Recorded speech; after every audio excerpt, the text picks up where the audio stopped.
Okay. It's been like really, really windy. So I had a couple of people encouraging me to maybe do this YouTube, maybe podcast, but podcast I don't know because my accent is very there. And I think that's kind of that's still annoying. Like I have to improve my communication in general. But thank you. It's encouraging for sure. I just don't know where to start, honestly. What I know is, to be completely honest, I can have EI up to 17 months, which gives me 17 months to focus on my master's degree. And that, because I want to help people. I want to mix this with my own story and how I got where I am today. Oh my god. I don't have voice. I sound like an old smoker. Yeah, so this is where I'm at. I think I feel motivated. I don't know where to start. So I have to learn how to edit. Maybe I'll have to get myself like a camera, whatever, and that's gonna be a lot of work. But I'm used to do a lot of work. I'm used to work 40, 50 hours plus doing my school at the same time. I love being busy. That's another part of inner child healing, I guess. And another topic that I really, really want to talk about is just the government-funded workplace in the mental health field in general. What I've just been through was a nightmare. Honestly, I'm just wondering, as an individual that wants to help people, why on earth are you working in this field to go in the workplace and gossip and sabotage people, sabotage your own coworkers? I mean, we all know why, especially coming from women in general. I'm not a feminist, so I'm just gonna talk about these things with my own personality and my own beliefs. So if you're offended, you don't have to listen to me. But it's like, I don't understand that. We're supposed to be there to help clients. And I've just had a whole team of management being so toxic. And this is insane. This is insanity. I don't understand how people can be this way in the workplace. So, and there are so many other things to take into consideration when it comes to treatment center, because inpatient treatment center, I've been an addiction counselor for 4 years now, and it's chaotic. I understand how management have a really hard job to do. The first workplace that I worked, the management was amazing, and I didn't realize that before I went to the other workplace. And honestly, this experience doesn't make me want to continue in the government funded places. I love working in the addiction field and with these individuals, because I think there is something really, really special in this journey, like my own journey, right? my own journey of growth, your own journey of growth. It's the same, but it's like there are so many people not aware of why they have these behaviors and where it's coming from. And inpatient treatment center and counseling just put all of these things in your awareness, and from there it just can help your communication and relationships and everything. And I feel people struggling with addictions are usually more emotional people. And I love this experience and just knowing different kind of personalities and where people are from and their stories.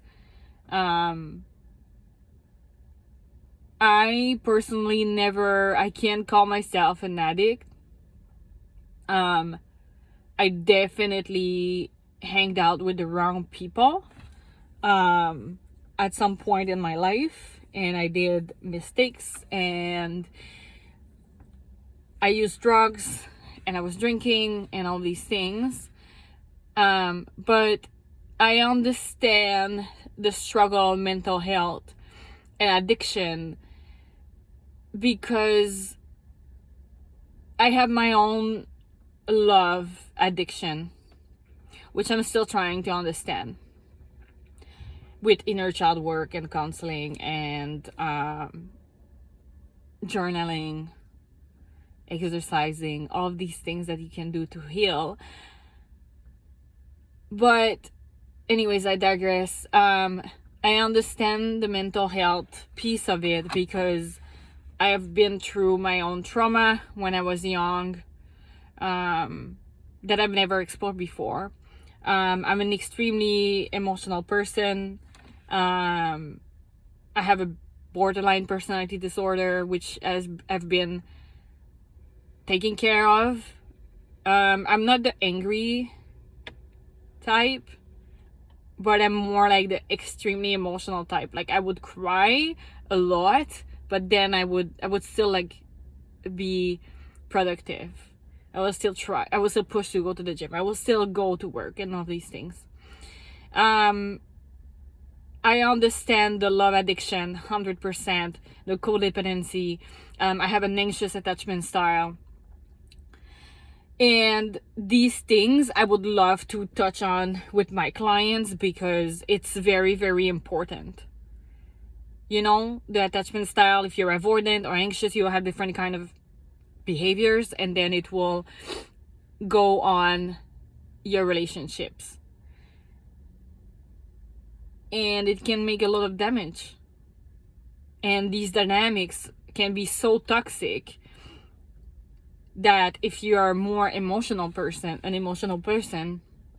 you can fall into addiction. It can be very, very, very difficult and draining to be with the wrong person.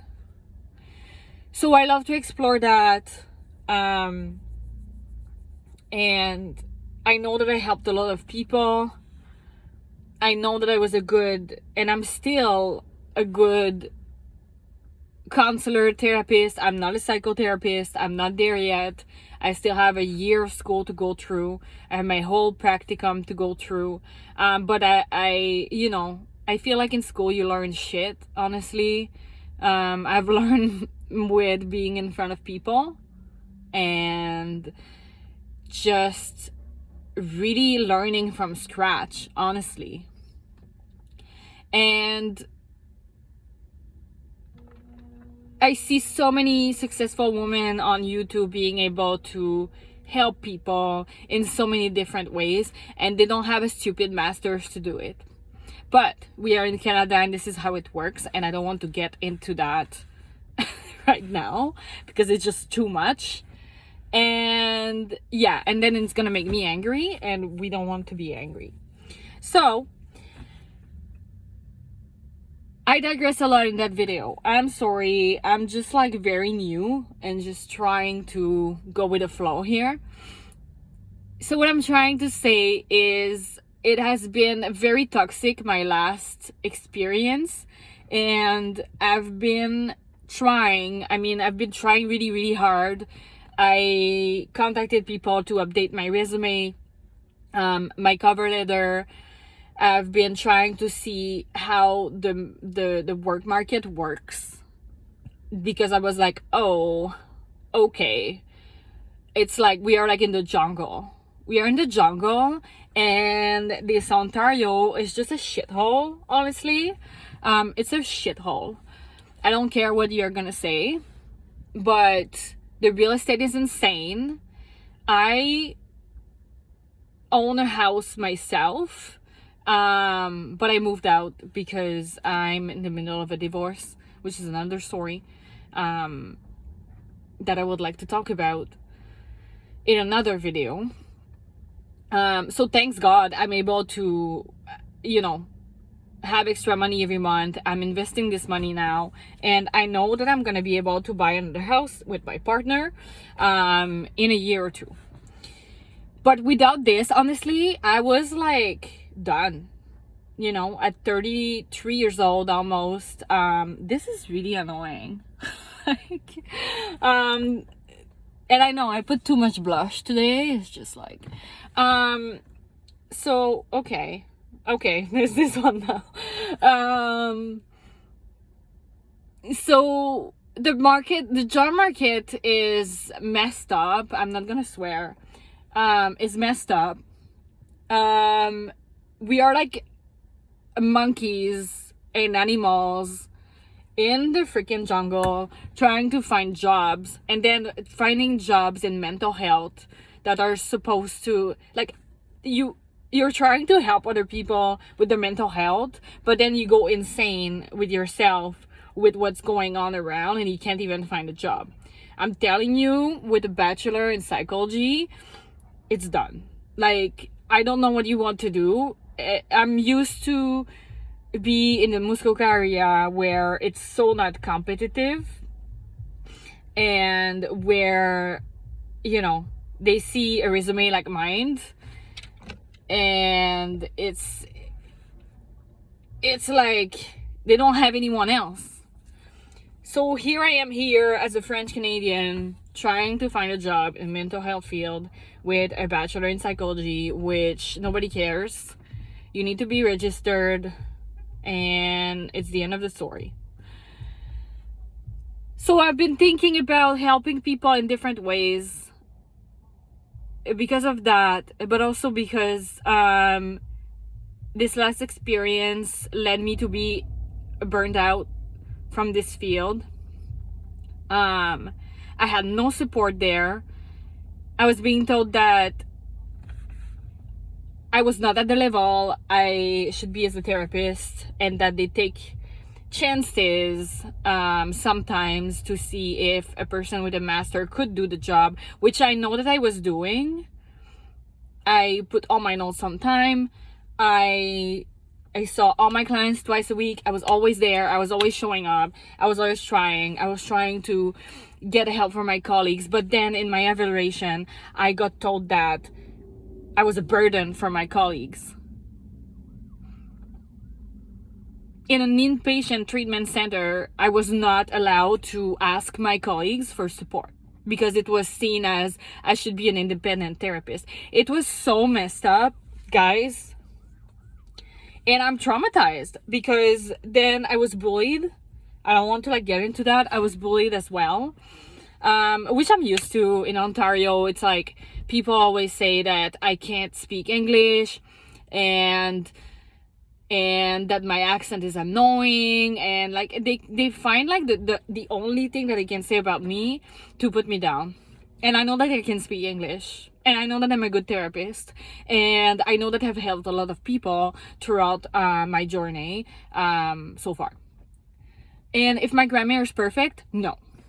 If you can understand me, yes. So let's stop playing on that. And some of them played on that there.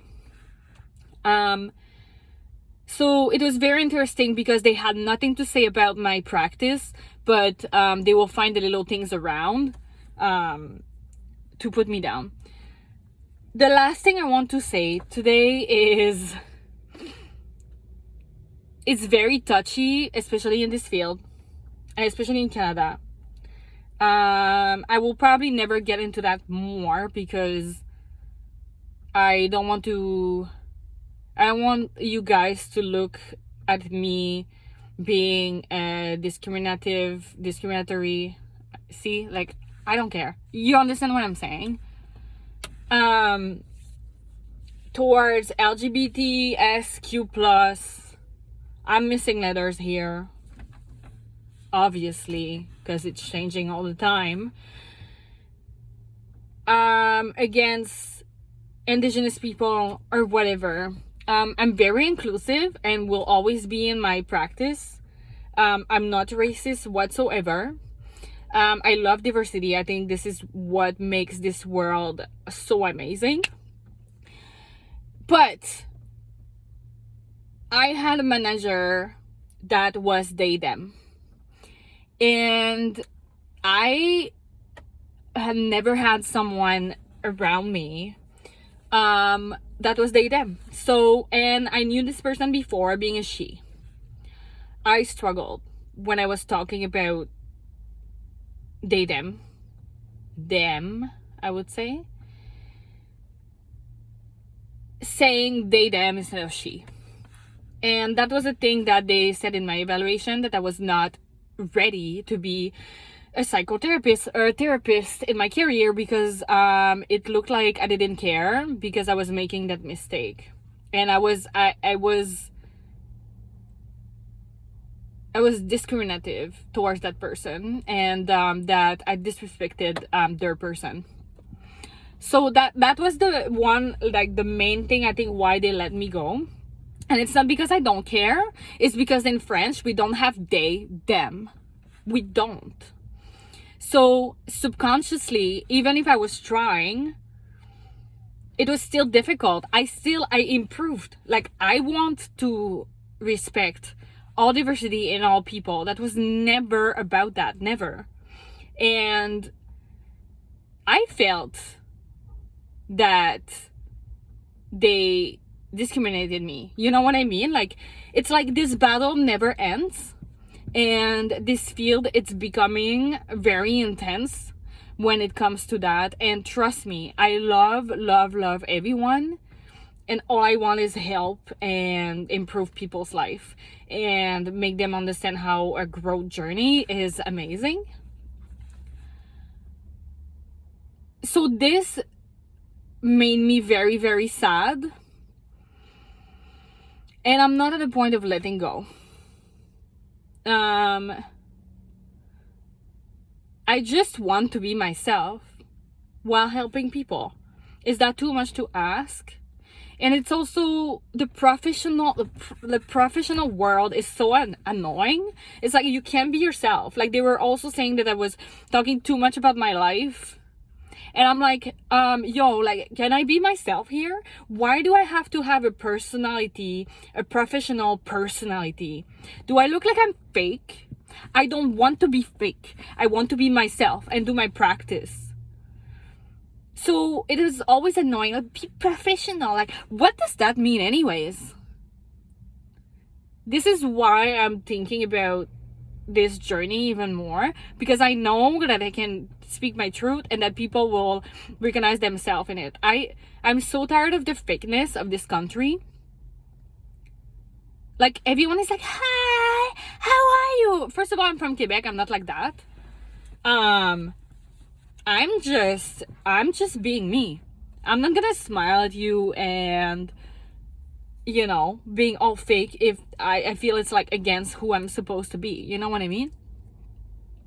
And when you come in the professional world, it's like you have to find who you are as a professional. Like, I have already enough struggle, and I know that I will have to in my own practice. Like, you have to find that personality. I get that, and I can't share of my personal life to my clients. You know, I can't do that. I'm there for them. I get that. I have the ethics. I understand the ethics, But it's like I can't talk to some colleagues and talk about what happened to me last weekend, because then I will be fired. Like, what is that bullshit anyways? Like, I'm so tired of that. It's like we are supposed to promote mental health and promote just, you know, your manager will be like, oh, tell me, like, if you struggle, like, anytime, like, you can talk to me. This is a trap. You can't talk to them. You can't talk to them. You can't tell them that you're struggling. You can't tell them what kind of personality you have, because they're gonna put you down, because then they're gonna say you're not professional, you're not strong enough, and you have to be a robot. I feel like if you work in accounting, okay, you want to be a robot, go for it. But I am not in this field to be a robot or to hide my emotions, because I know how unhealthy it is. I don't like that. I don't like that. And I felt there was like zero compassion about who I was. So anyways, guys, this is my first video. And I want to talk about relationships. And I always talked about love with my clients, because in the marriage I had, I didn't feel this love, and now I feel it, and it was really hard to change my life and believe in me and let this fear on the side. I still have a lot of fears. It's not, you know, perfect. And I had to leave my marriage and my house and my cats and the financial comfort I had, getting everything I wanted, all of these things, to start from scratch in this craziness of real estate and financial situation that this country is. But I did that for love, and I'm so happy. It's a hard transition. I'm mourning certain things and grieving, but it was the best decision of my life. I feel love every second. And anyways, that's another topic. I want to talk about what it takes to have long-lasting relationship, but I want also to talk about how feminism is really annoying to me for different reasons. I'm very traditional in my relationships. I, of course, love feminism and what it did to us before, and how it helped women, you know, go on the workplace and find more equality. I just find that now it's just like becoming a little bit extreme. If you want to be strong and independent and all this shit, well, be ready that your relationship is not gonna work. I don't care what you have to say. This is how I feel about it. I want to talk about that. I want to talk about beauty, skincare a little bit. I'm not in the position of like can spend on a lot of stuff, but I have my own routine and what I do.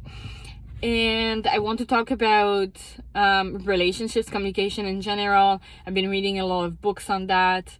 Mental health, how to take care of your mental health, your routine. This is nothing like really original though. I'm just gonna be myself and talking about these things and what I know. And trauma, inner child healing, and also more of that peace, workplace, and these things. I have a lot of fears too. I'm fighting my thoughts every morning, every day. We call them limiting beliefs. I would like to talk about that as well in my podcast or YouTube. I'm not too sure what I'm gonna do. And I want to relate to some people and help each other and go through our own growth journey together. I have my own YouTubers that I've been watching for the last 2 years, and that really helped me letting go of some of those limiting beliefs. And so the first one was Aisha Christina. She is now faith-based. I'm talking about relationships and mental health. She's amazing. I love that she added the spiritual side to her story and who she is. And the other one is Alicia from the glow up. Oh my god, I'm so bad.